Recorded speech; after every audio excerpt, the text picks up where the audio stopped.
thank the Lord that I'm able to join with you in worship today. This is something I've looked forward to for quite a while, and during the last year when everything was kind of locked down and shut down, we weren't able to travel as much, and yet we never missed a Sabbath of worship, and I understand you didn't either. So I think that's good, because God says, as we see the day approaching, we should not forsake the assembling of ourselves together, as the manner of some is, but so much the more. And so I decided a few months ago in Cresswell, Oregon, which is just 10 miles south of Eugene, that in our worship center, we would have worship. And the rest of the places were all closed up except for the liquor stores and the marijuana stores and the abortion clinics, and they seem to thrive. In fact, one of the garbage truck drivers told us that he was absolutely amazed last year to see so many wine bottles and liquor bottles when he went around to the houses to pick up the garbage. Alcohol went up 40% in its sales, but our church didn't falter or fail. Some people were afraid and some people were cautious, and different reasons why they stayed home. But I read in the Psalm 100 that we should come before the presence of the Lord with singing. And so we have always sang. We never hid the songbooks, and we brought them out. And you know, when you sing, it encourages you. Now, I don't have the same voice that I used to. As we get older, we sometimes get a little raspy or lose our range, but I still love to sing. One time I was out mowing the lawn by our orchard, and I was singing while I was mowing the lawn. Of course, nobody else could hear because the lawnmower was making so much noise, but I was singing in the garden. And all of a sudden I came to those words, "He speaks, and the sound of his voice is so sweet, the birds hush their singing." And I thought, Lord, is that really true? I let go of the handle. Of course, then the lawnmower quit.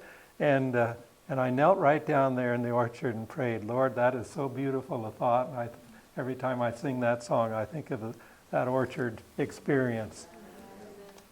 I like to pray outdoors.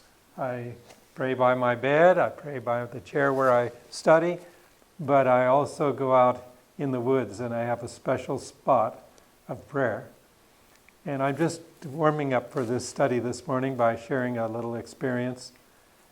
In December, I didn't feel well, and I didn't know what was wrong, so I ran a bunch of tests, and most all of them turned out okay, except for one test where you stick a swab in your nose. And lo and behold, it said detected of a virus. And I didn't have any fever, but I just didn't feel well. And vacation was coming up, the time where we closed for a few days, so around the Christmas holidays, so our staff can have some time off. And I went out in the woods and I said, Lord, I need a blessing. I need another angel to help me, because I want to be healthy and strong and an example to others and to serve. So I still work in our medical clinic 4 days a week.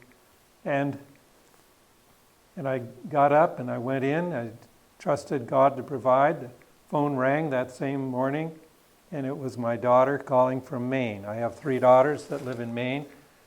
One's a nurse and one's a dental assistant, and one operates a bakery. And it was the youngest one. She said, Dad, we're concerned about you. I didn't know why, because I hadn't told them anything. When they call me, I said, how are you doing? I say, fine. You know, it's the whole cliche that we tell everybody, unless they want an organ recital, and then we tell them about our aches and pains and our liver and our kidneys and our joints and all. But I had just been praying for help, and she said, we've decided to send Ingrid out to be with you for a few days. She's a specialist, as you know, in geriatrics. I thought, this is an answer to prayer for sure. And she's coming tomorrow, they said. So they'd already ordered the ticket. It's a surprise. And they ordered a rental car. I said, that won't be necessary. I got enough energy to get to the airport and pick her up.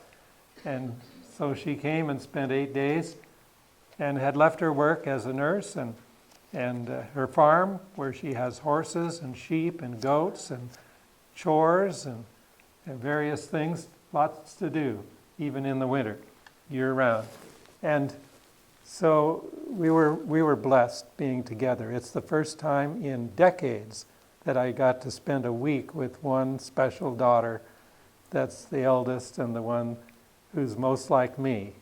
And she and I worked in our garden together, getting things ready for the next planting, and took walks and talked and worshiped together and prayed together, and it was just wonderful.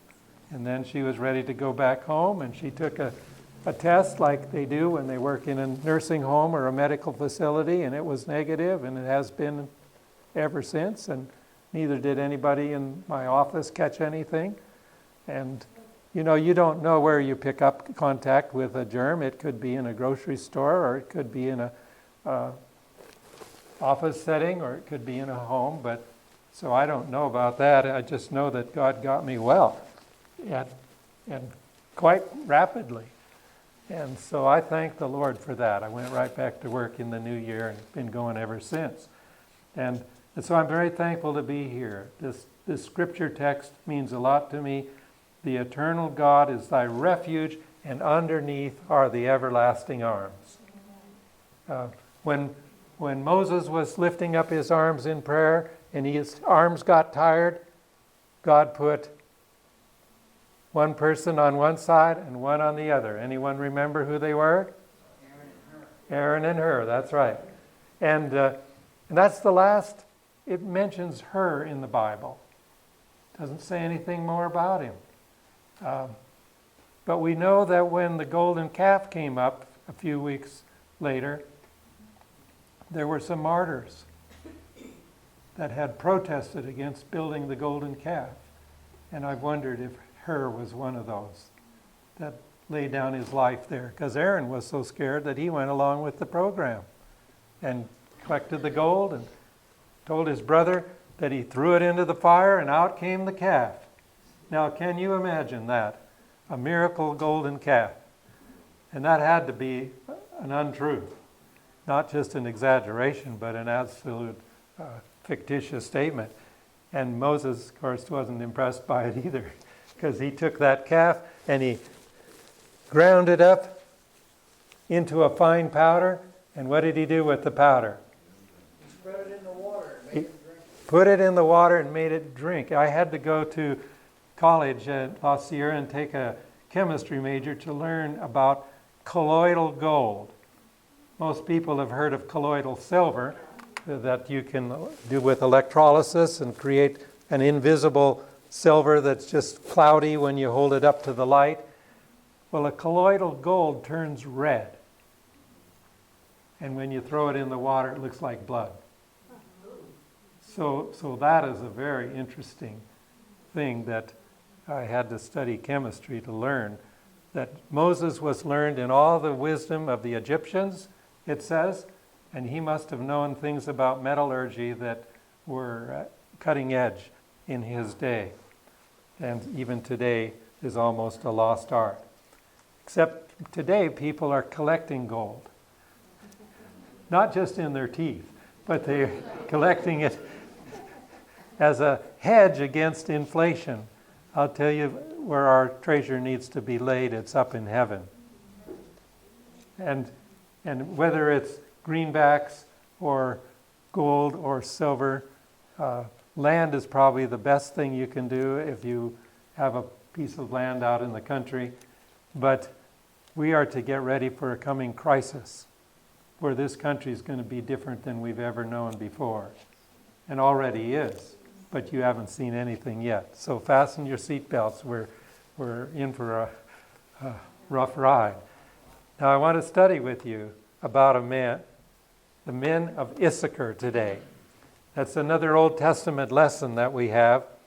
And the text comes from 1 Chronicles chapter 12, verse 32. This is part of the book of 1 Chronicles, some of which just lists a lot of names of people. Most of these people listed in 1 Chronicles 12 were mighty men of valor. And I always admire a mighty man. Somebody who's really super strong and can lift a heavy weight. I don't do as well as some, but I still am going to do my best. Here's the children of Issachar, different than these other tribes where they had mighty men of valor and people expert in war. Verse 32 says, of the children of Issachar,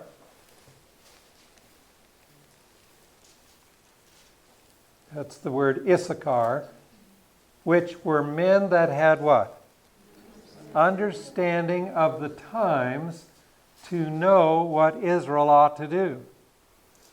Which would you rather be? Strong or knowing what to do? Knowing when to stand, when to fight, when to run, when to hide, when to save, when to give, when to eat, when to fast. These are some very important decisions that we have to make. It's important to know what to do. We're told in the inspired writings, the very essence of all right faith is to do the right thing at the right time. And so, if you know what to do, other people can safely follow you who don't know what to do. And that's what the men of Issachar was. They understood the times. I was having a Friday evening Vesper talk one time, years ago, when I lived in Maine, and we had a guest there for health and rehab who had been on drugs. He was a young man from New York City, from Harlem, inner city guy that grew up knowing a lot about street language and street fights and street drugs, and he'd come to make a new start in life. But he was pretty pitiful case. And while we were having our Bible study, somebody came running in the door and saying, the RV's on fire out there. And it was a guest that had come, and they'd parked their motorhome out on the side, and smoke was coming out of it. And we all looked up, thinking, what should we do? What should we do? And this man had an understanding of the times. He knew exactly what to do. He ran for the fire extinguisher. And he had spotted it up on the second floor in a little landing. He grabbed it, he ran out the door, he sprayed it on the battery that the cables had gotten crossed up and started an electrical fire in there. And he put the fire out.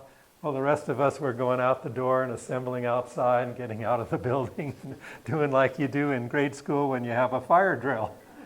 Well, we wanted everybody to be safe, but he knew what to do. He went out and put the fire out.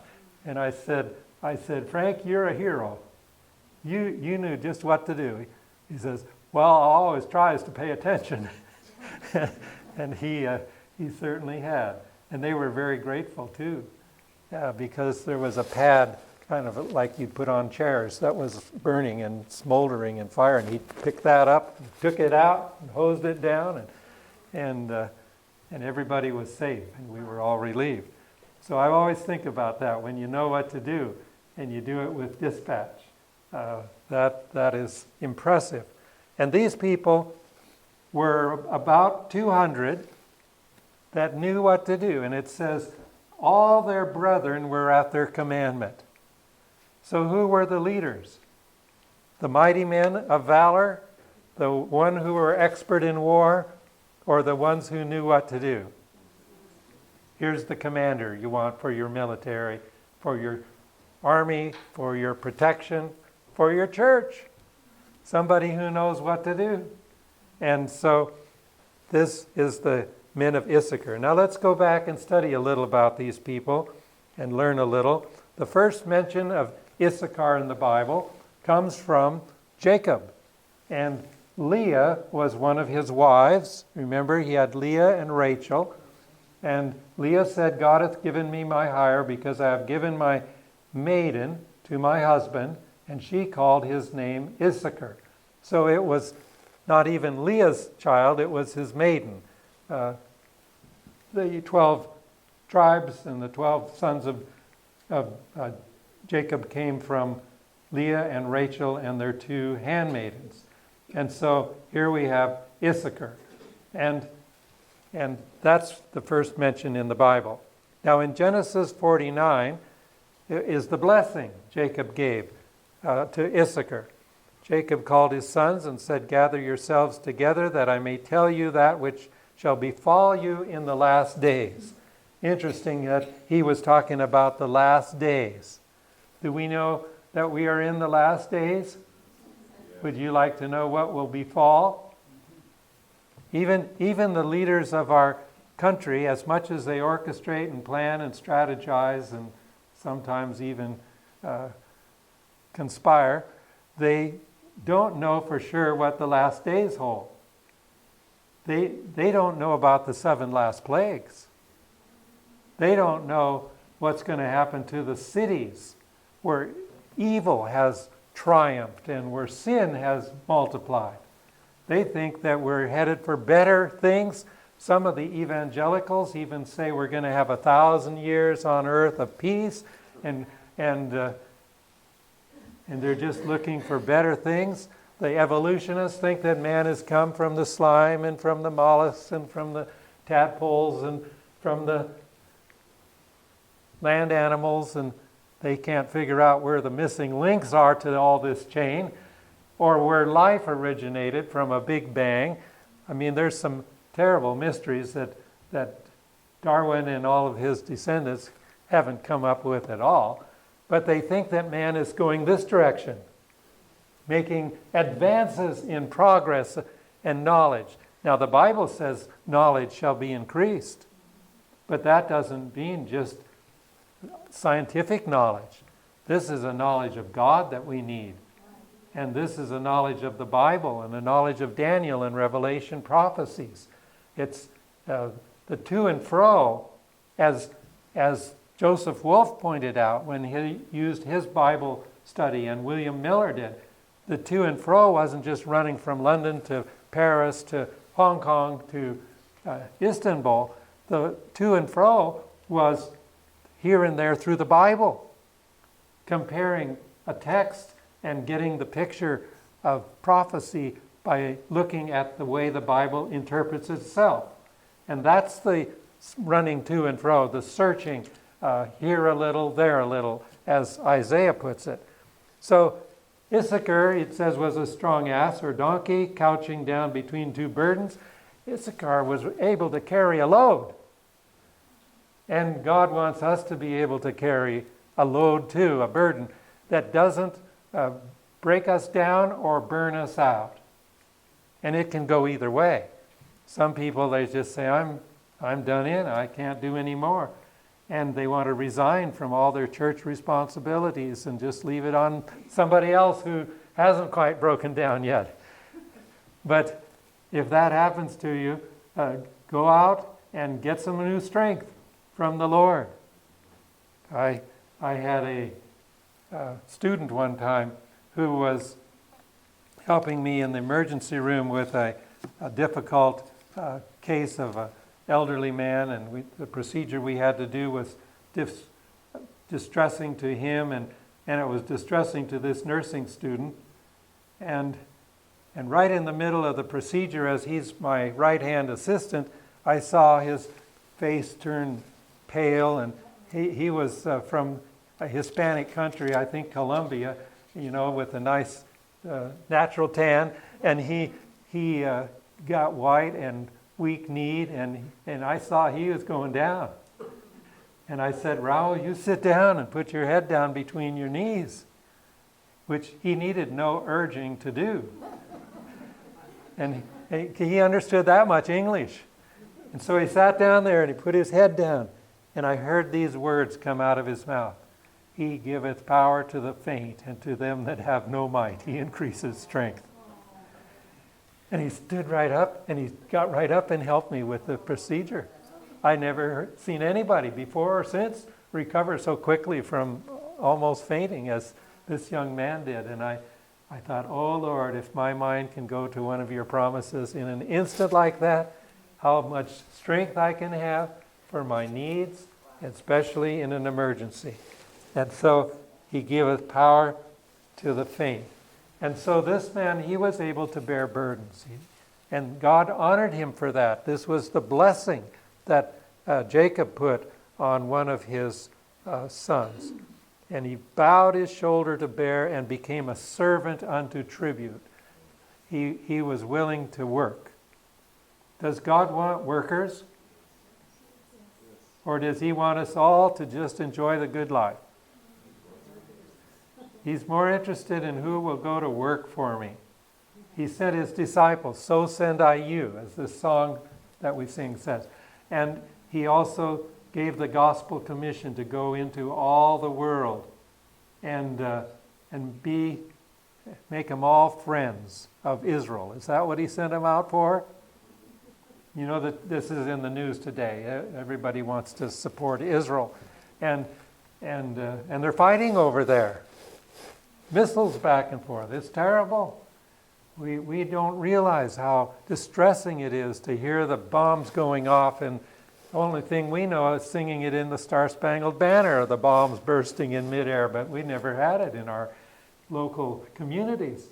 But over there, if you ever needed prayer, it's now, and they need prayer. They need God. They need the gospel. And so that was Issachar's challenge. There, Numbers 1, verse 28 and 29 says, of the children of Issachar, by their generations after their families, by the house of their fathers, according to the number of the names from 20 years old and upward, all that were able to go forth to war. So they were warriors too. They were not non-combatants, as I was when I signed up with the selective service, but they could go to war. I was sitting with a man who was of that mindset on the airplane from Seattle to Spokane yesterday. He's a firefighter. They call it attack, when you attack a fire. So they're brave. And he's ground troops for firefighting. He also shoes horses, and he does other things that men do here in the northwestern part of the country.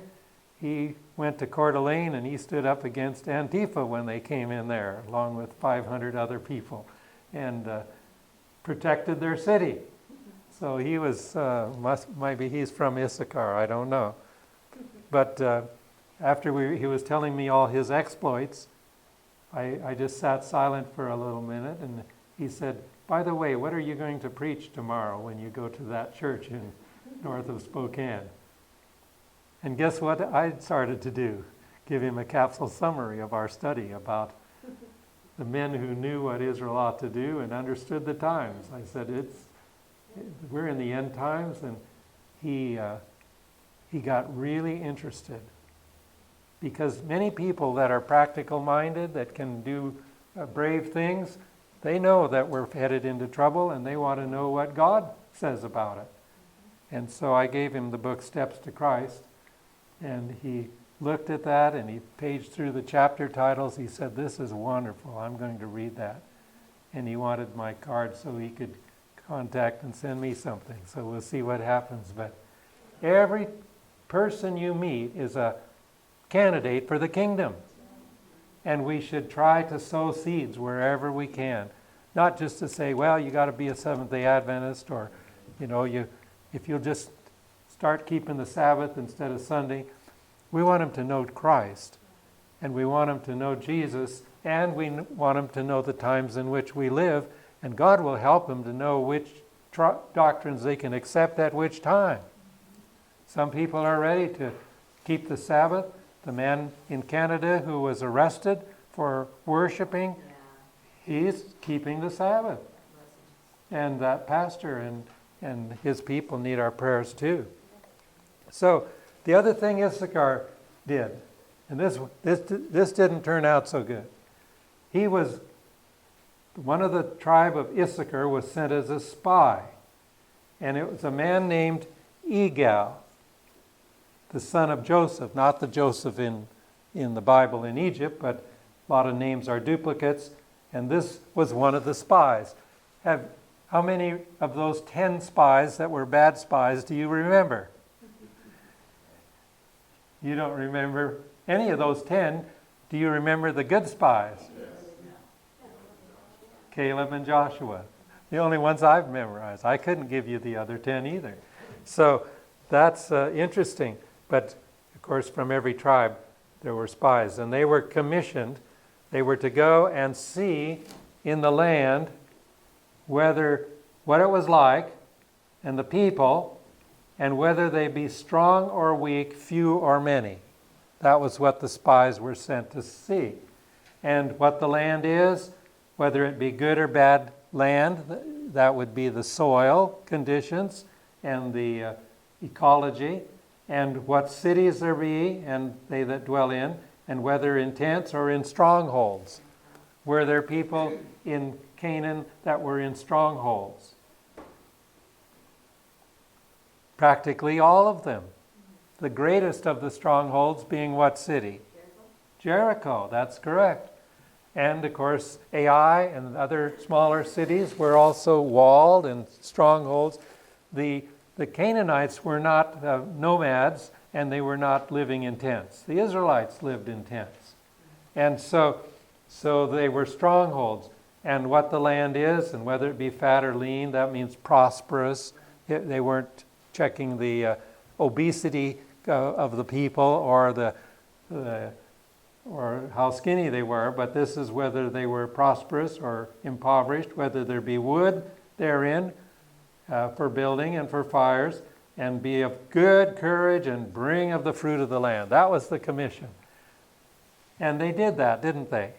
They checked it out. They found out that things were pretty good over there, with about 2 exceptions. One was that they were in these walled cities that were almost impregnable, and the other was what? There were giants in the land. They had nothing to say about the fruits and the food and the grains and the good things to eat. That was very prosperous and abundant, but the giants scared them to death. And so 10 of them brought back a bad report. That's very unfortunate. Now, just moving on with Issachar. He was with the tribes that when they got a blessing. And this is Moses just before they went into the promised land. They stand upon Mount Gerizim to bless the people, and then the other would stand on Mount Ebal. They must have had tremendous voices back in those days. For Moses to stand up and speak, and a multitude of people hear him clearly. And even if it's a natural amphitheater like mountains tend to be, you have to have a voice to be heard with the wind and the other noises in nature. And so there's one group on the blessing side and one on the curses that you read in Deuteronomy chapter 29. And which side was Issachar on? They were on the side of the blessings. And they stood in Judges. Issachar, the princes of Issachar, were with Deborah. Who was Deborah? A prophetess. So they stand with the prophetess. I say, God give us men of Issachar, women of Issachar that can stand with the prophetess today. And with Barak, who was the leader. And they went on and won the battle. But the people of Issachar, it mentions in the Bible, were with Deborah. And in Judges chapter 10, it mentions a man named Dodo. I'm glad I didn't get named that, because it's not the greatest name in this country at least.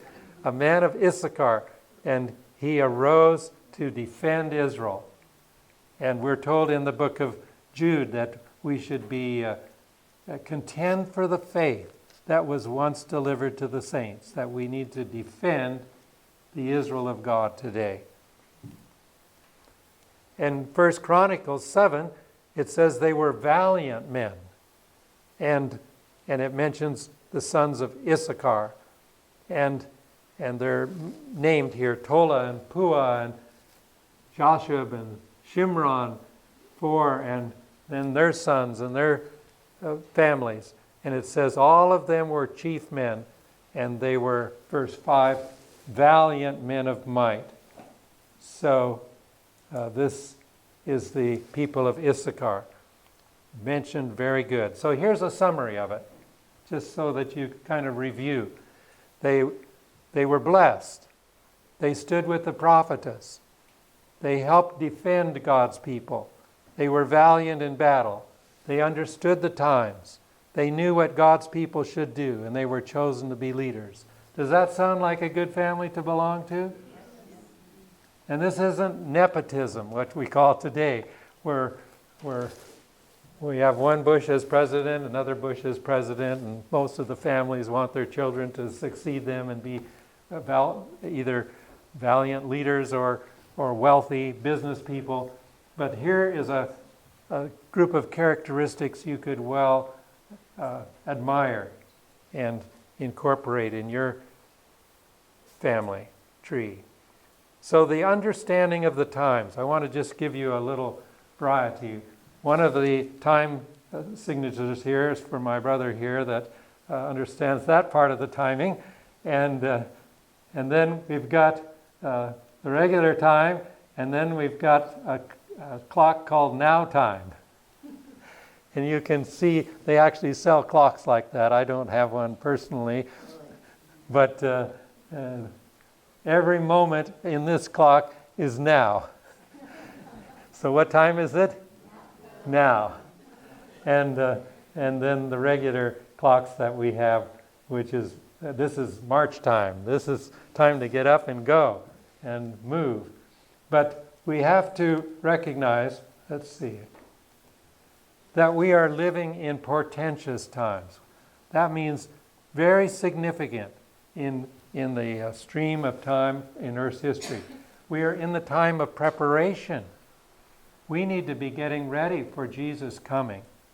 Not just for spring planting and for gardens. I highly recommend that. In fact, they're saying now we may have food shortage. That's one way of controlling the people. Many are controlled already by a card that they get each month we call them food stamps, but they're really SNAP, which is a nutritional purchase card. And does that control the people? Suppose they don't get that 1 month. What's going to happen? Are they just going to sit home hungry? Not in this culture and not in this age, when they have learned to demand their rights. And there's going to be riots, there's going to be thievery, there's going to be burglaries that you've never seen before. If people start getting hungry, they will go crazy. They will not do like they did in the Depression, where you see in pictures from the 1930s, long lines of people standing patiently and going down to get a loaf of bread or a bowl of soup. That's what they did in the 1930s. You probably have parents or grandparents that remember those years. And it was a difficult time, but the ones who had gardens and lived in the country, they didn't know any different than they did before, just the ones in the cities.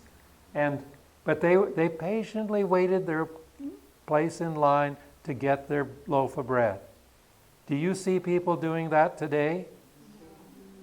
Not in this country and not in most countries. And so the preparation time is important. God has told us that we should store up some food, but not hoard it like the Mormons teach, where you have to have a year or two supply, and not so that you can defend it with your attack dogs or your weapons, but so you can share with your neighbors. My sister, for a while, lived up near Spokane. She went and joined the Mormon church, much to my mother's dismay. But she told her neighbors about this, and they said, "Oh, that's great. You have a store of food." which she didn't, because she wasn't that good of a Mormon. But she told me on the phone, she said, Richard, they've said I have a store of food in our subdivision, and they're all looking to me. I said, well, you better have some classes and teach people how to can and how to freeze and how to dry food and how to store things up so they can all have a little stash of food. And then they won't all come knocking on your door. God wants us to teach. We had a class in Cresswell. We called it Preparation for the Coming Crisis and for the Coming King. We had 1 hour each evening on preparation, which had to do with gardening, canning, freezing, first aid, natural things like that. Then we had 1 hour on Bible prophecy and getting ready for the coming of Jesus. And some people came because they wanted the first class, but they stayed for the second. Some came for the second, but they came for the first. And they were blessed. We gave them a little break. They could choose which they wanted, but nearly everybody stayed for the 2 hours. And it was great. They said, we have learned some things we really wanted to know. We didn't know how to can fruit or how to select and prepare soil for a garden or how to get a first aid kit together or how to do hydrotherapy. I taught mostly the first hour and somebody else taught the second. So it was a good community outreach. And I hope that can be done again. We're also facing perilous times. Does the Bible say something about perilous times? Look in Timothy, the letter Paul wrote to Timothy.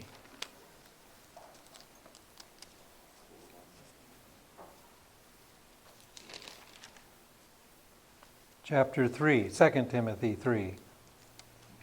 It says, this know also that in the last days perilous times shall come. Perilous means dangerous times, doesn't it? For men shall be lovers of their own selves, covetous, boasters, proud, blasphemers, disobedient to parents, unthankful, unholy. You'd think, well, they're just talking about our politicians. But the Bible doesn't talking about the politicians. It says, without natural affection, truce breakers, false accusers, incontinent, meaning uncontrolled, fierce, despisers of those that are good, traitors, heady, high-minded, lovers of pleasure more than lovers of God. Oh, it sounds like the worldly people, for sure. But verse 5, what does it say? Having a form of godliness, but denying the power thereof, from such turn away. This could be Christian people, or professedly Christian people, described in the whole list here. And that's really sad. That is perilous times indeed. And it says they creep into houses and lead captive silly women laden with sins, led away with diverse lusts. They're predators, pedophiles.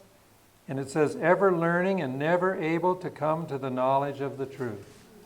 This is a sad look at people in what time of verse history?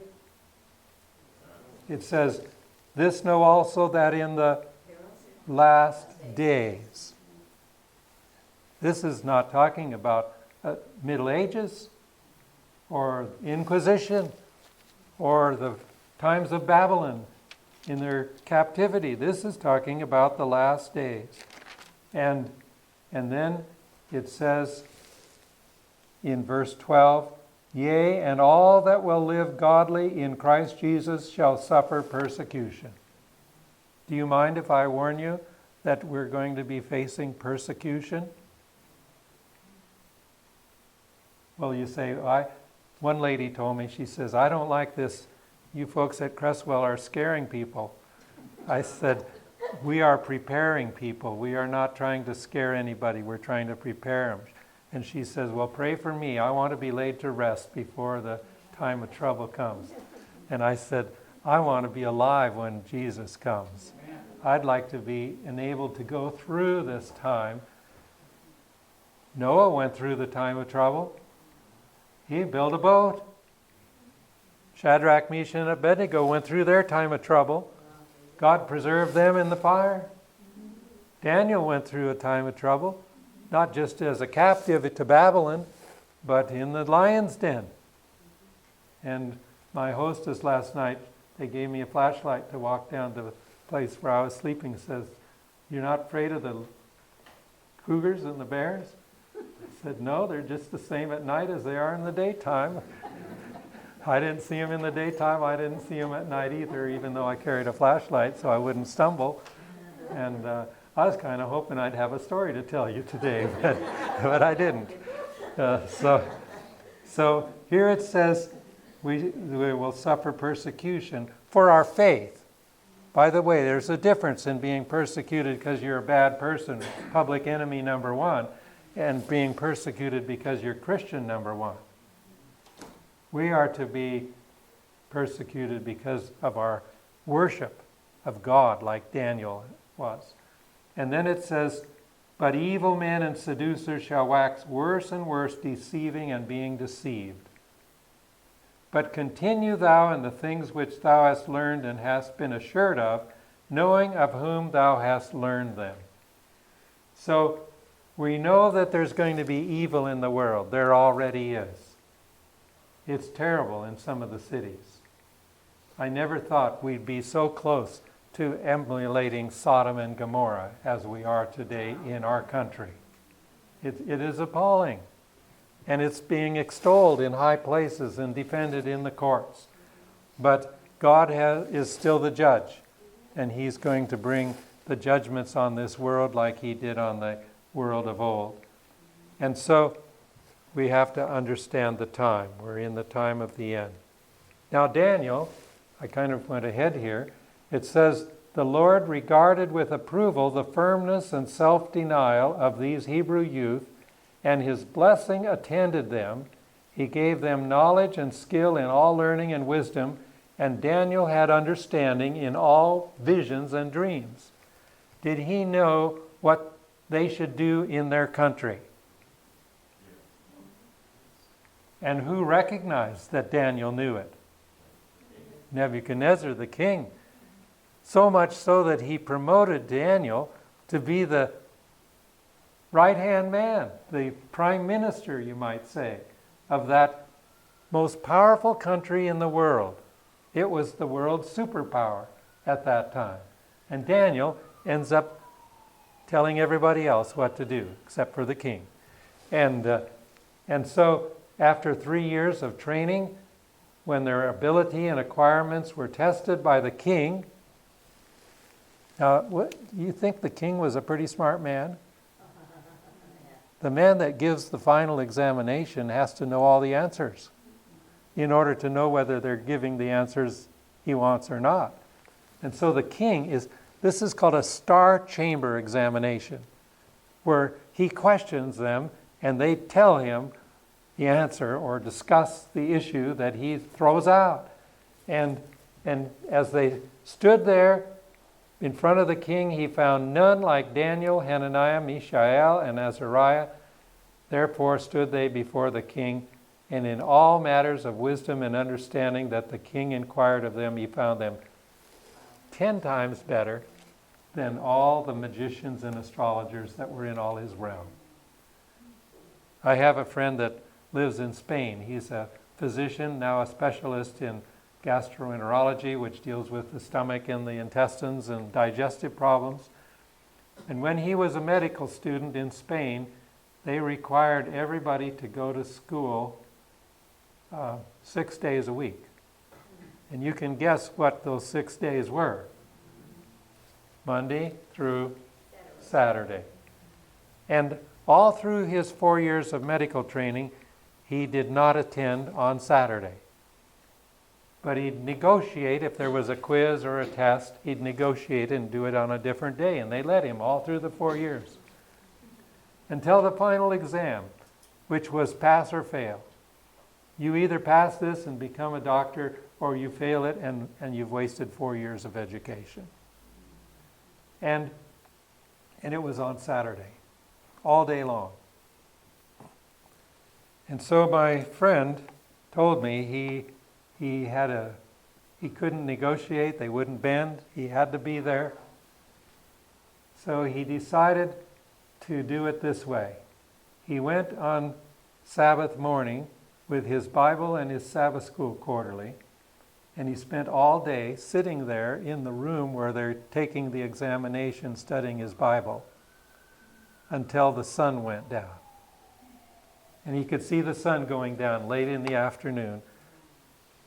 And when the sun went down, he closed his Bible and he opened his exam papers and looked at what normally takes six hours to do, and realized that they have 20 minutes left in the time for that exam. And all he had time to do was take the answer sheet and write answers in it. He wrote furiously for 20 minutes, filling in the boxes that are multiple choice of all the answer sheet. Handed it in and walked out, feeling like he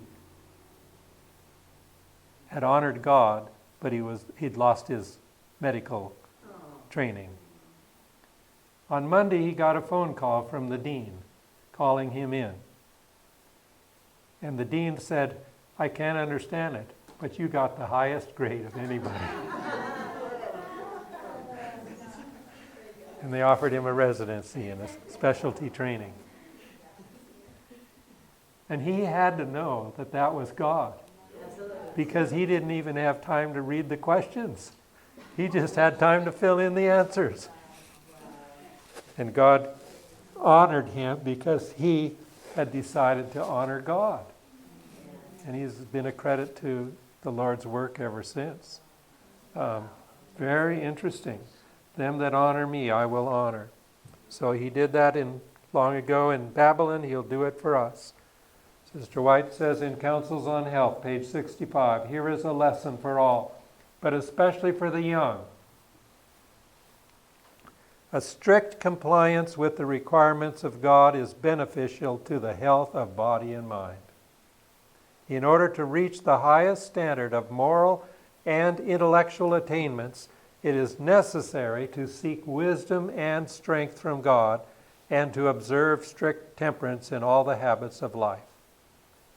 Even Samson, the strongest man, was temperate in his growing up years. He was told not to drink wine or strong drink. His parents were told, and he obeyed that. He took the Nazirite vow.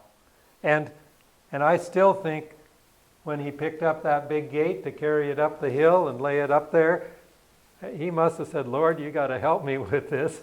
He didn't say, eat a can of spinach like Popeye and just pick the gate up off his hinges.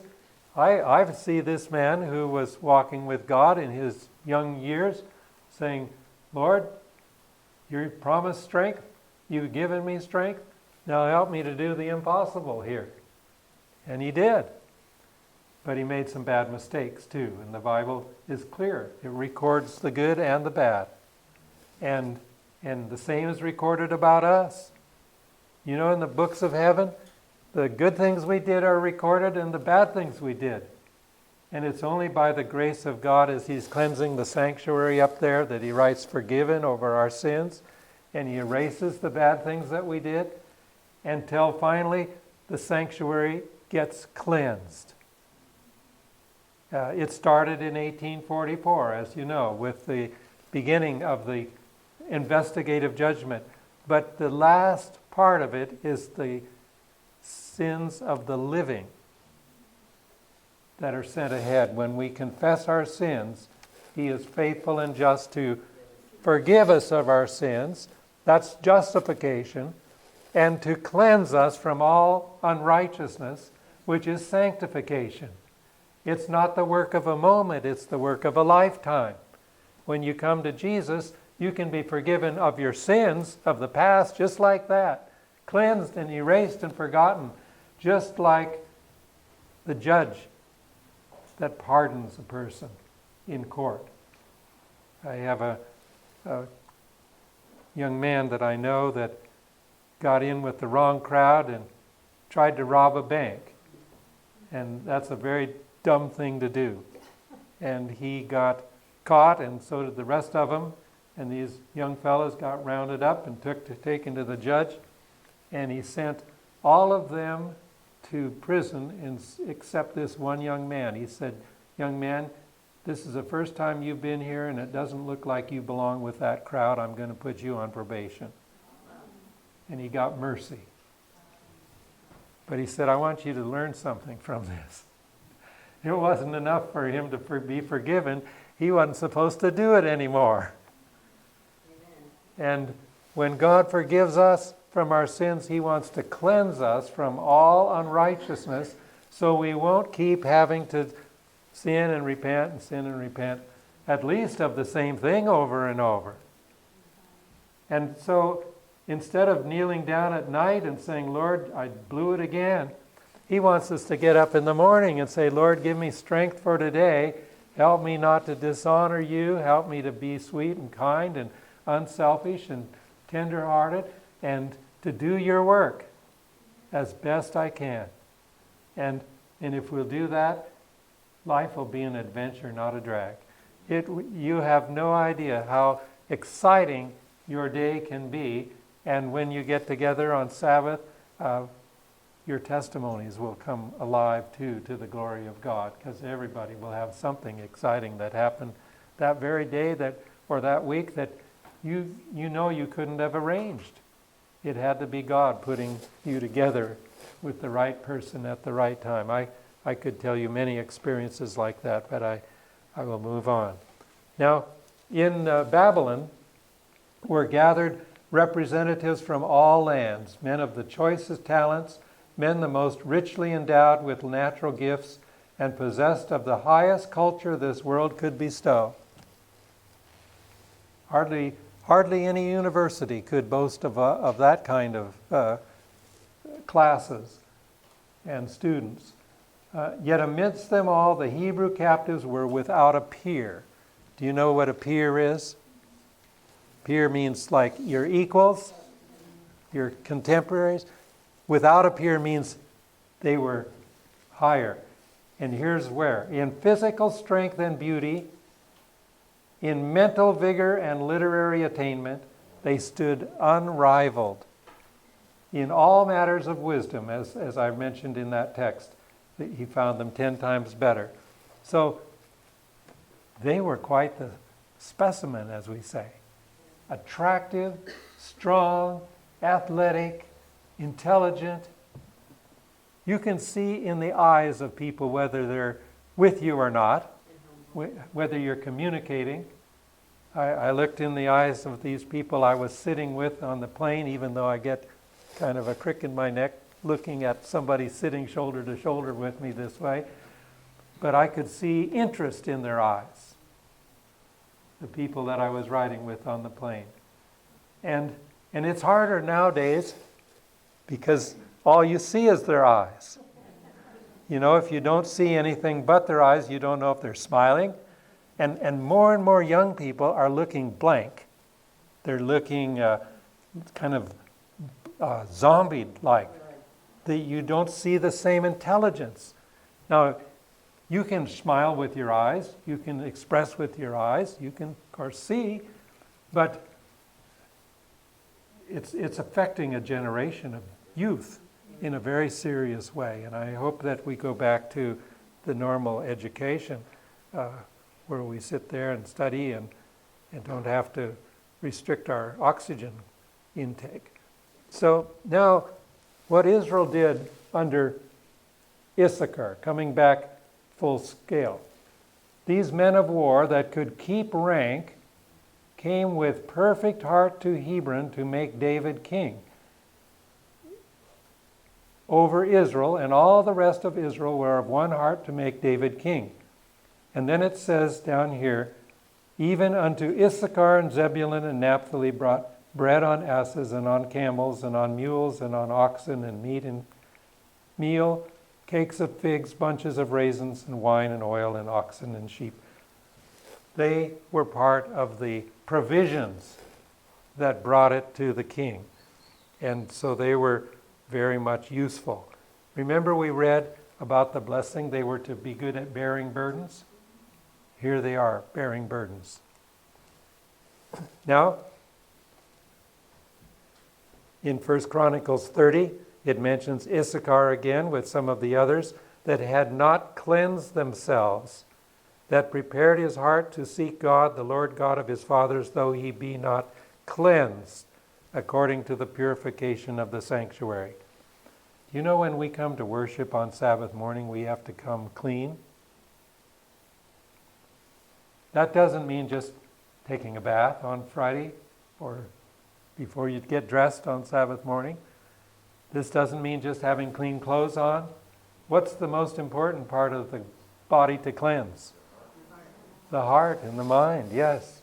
We want to have clean hands and pure hearts.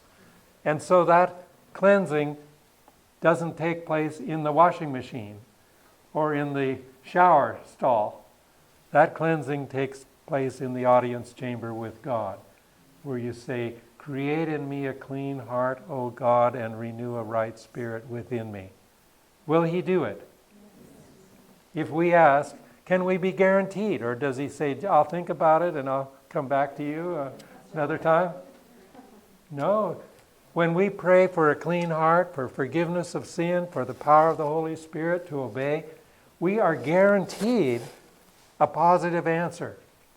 If you pray for a new Tesla car, or a Citation jet, or a boat, or a grand piano, God may give it to you as he sees best, or let you work for it and acquire it a different way. But he isn't guaranteeing to give us things, but he will give us character traits. Every time.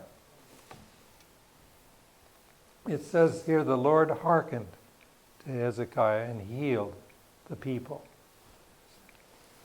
And what modern Israel must do. It talks about the tribe of Issachar again, that were sealed, one of the 144,000 to be found.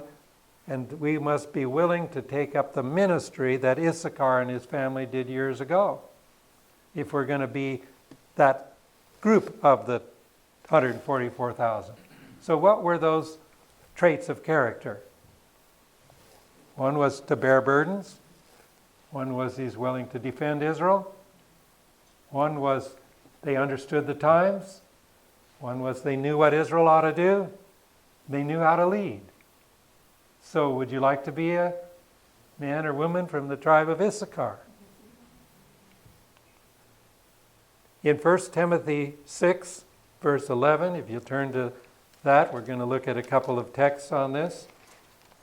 The one in Jude I've already quoted, so I will not repeat there.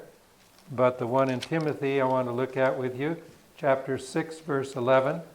It says, "But thou, O man of God, flee these things," that is the stuff and the hurtful lusts, "and follow after righteousness, godliness, faith, love, patience, meekness. Fight the good fight of faith." Most of those you weren't born with. A baby is not born with an unselfish nature. Does the baby wake up in the morning and say, "Mama, have you had your drink of water yet?" No, they say, "Well, I want some milk." Or, "Well, I'm wet." And they can't talk, but they can cry for themselves. They're totally self-centered. And the mother, hopefully, is other-centered enough to minister to the needs of her child. But the baby is not born to think of others. And as they get older, they get into their terrible twos, we call it. Is that the 2-year-old unselfish child? No.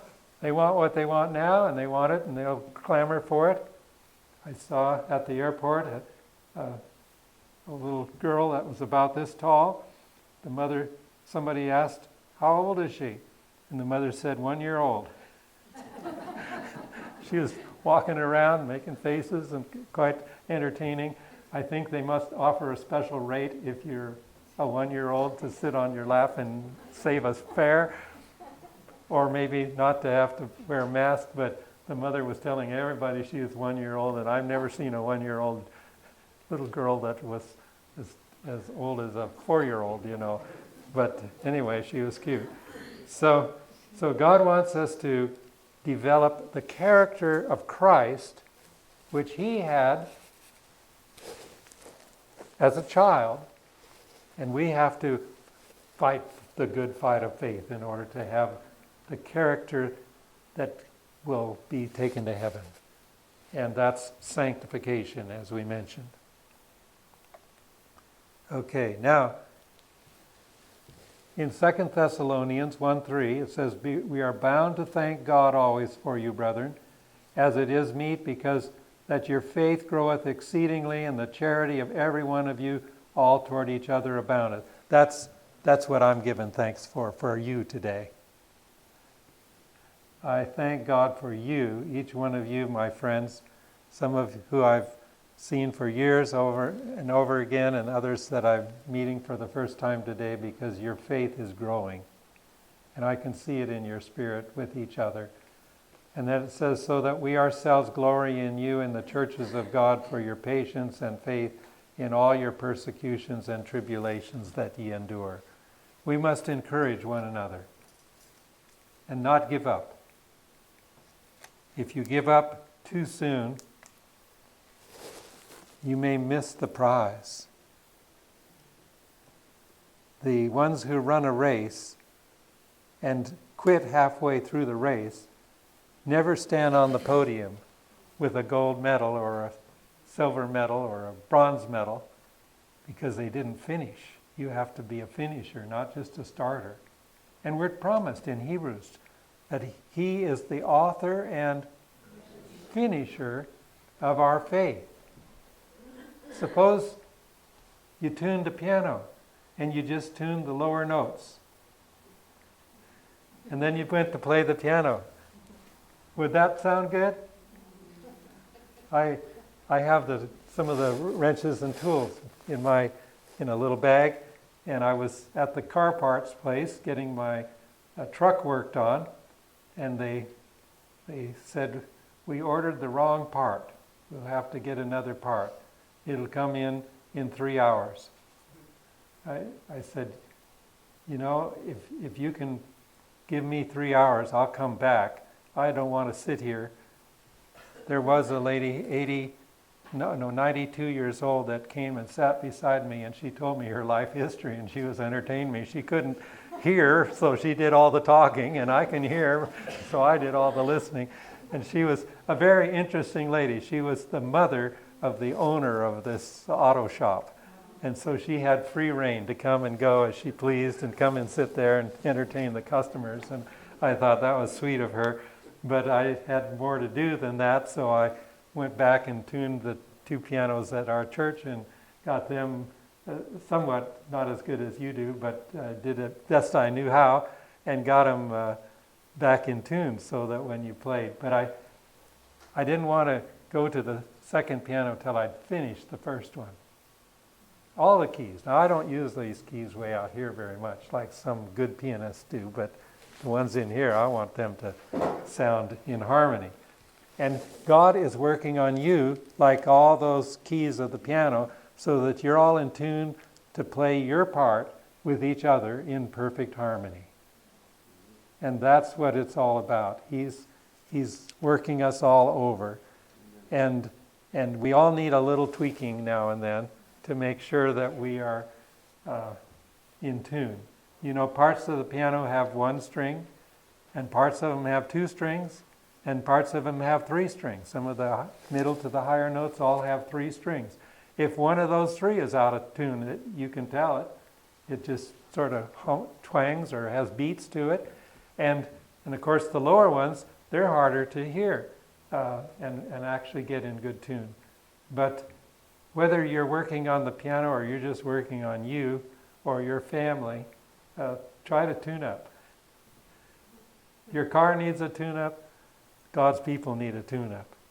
And finally I got my car fixed too, and I was able to thank them for what they'd done and pay them and go my way. And it quit leaking diesel fuel out the bottom of the engine, which was a real trial to me, because everybody that rode with me said, your car smells like diesel fuel. And nobody wanted to ride, which was fine, because I don't mind riding by myself, but I don't like the smell either. So we got it fixed.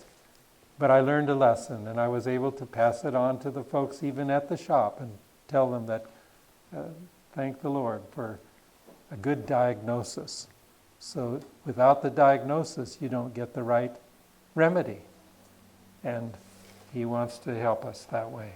This afternoon, what I'm going to share with you after lunch has to do with one of the most neglected therapies that we have in our medical work today, and that's the use of water as a remedy, not just drinking water, but water as a healer.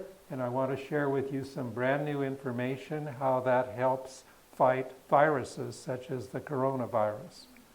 There are some new things that have just come out that are built right into your body that, if the water is used properly, will help you fight off a virus. And that doesn't mean you have to take hydroxychloroquine or ivermectin or steroids or go on a ventilator to try to recover your life. This is why God's people in the flu epidemic of 1918 didn't lose a single patient in our sanitariums. And I want to share that with you this afternoon. So try to stay by. But I want to close with a question. Do you want to get in tune with God today and give Him your life? If there's anybody who hasn't given your heart to Jesus, I want you to do that. And He wants you to do it, so He be your best friend.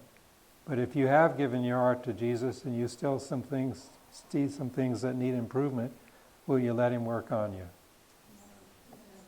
How many want to send Him the word that that's in your heart's desire?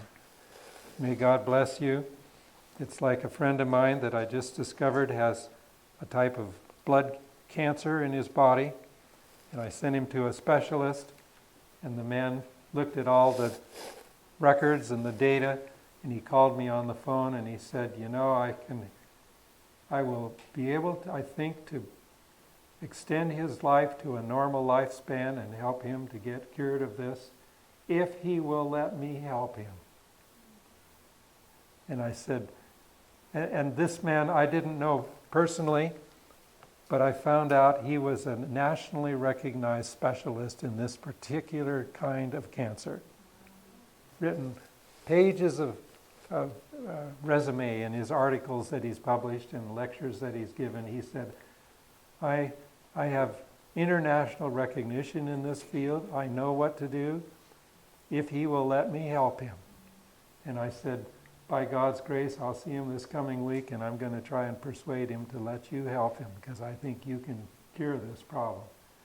And God can help you. He can cure you if you will let Him help you. So may He do that for each of us. Let's sing our closing hymn now.